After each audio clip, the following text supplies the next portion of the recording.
नमस्ते. आज बटाटा भेळ बनवते आहे. त्याचं साहित्य दाखवते. एक बटाटा आहे मोठं आणि उकडून घेतलेला आहे साल काढून. त्याच्यासाठी तिखट शेंगदाणे आहेत. त्यासाठी तिखट गोड चटणी घेतली आहे. ही बारीक शेव घेतली आहे थोडीशी, म्हणजे 2 चमचे. हे मीठ घ्यायचं आहे चवीपुरतं आणि कोथिंबीर. आता तिखट गोड चटणी मी बनवली आहे. ही चिंच घेतली आणि त्याच्यामध्ये आहे ना चिंचेचा असं ज्यूस काढून घेतला. त्याच्यामध्ये थोडासा मिरचीचा मसाला टाकला थोडासा.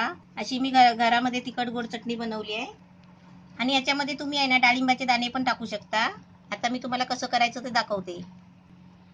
हे पहिलं बटाटा घ्यायचं, अशी डिश घ्यायची आणि बटाटा आहे ना असं जरा चुरायचं. म्हणजे एकदम ते पिठासारखं नाही करायचं आणि त्याला जास्त फोडी पण नाही ठेवायची.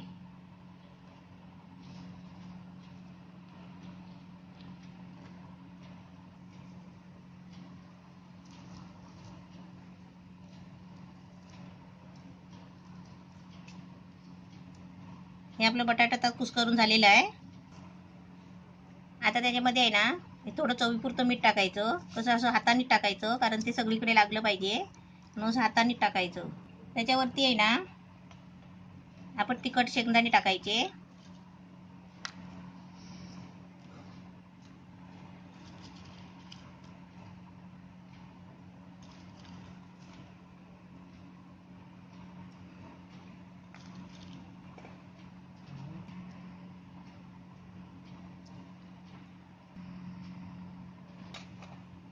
आता हे आपण तिखट गोड चटणी केली आहे ती टाकायची.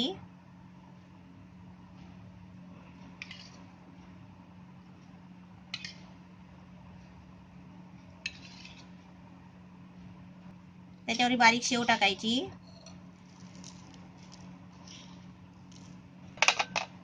वरती अशी थोडीशी कोथिंबीर टाकायची. ही आपली मस्त डिश बनली आहे, बटाट्याची भेळ. मस्त एकदम झटपट रेसिपी बटाटा भेळ.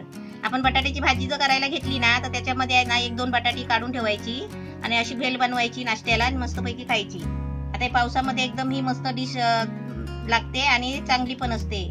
त्याच्यामध्ये आपण मक्याचे दाणे सुद्धा टाकू शकता. अशी तुम्ही पण करा आणि मला छानपैकी एक मस्त फोटो काढून पाठवा.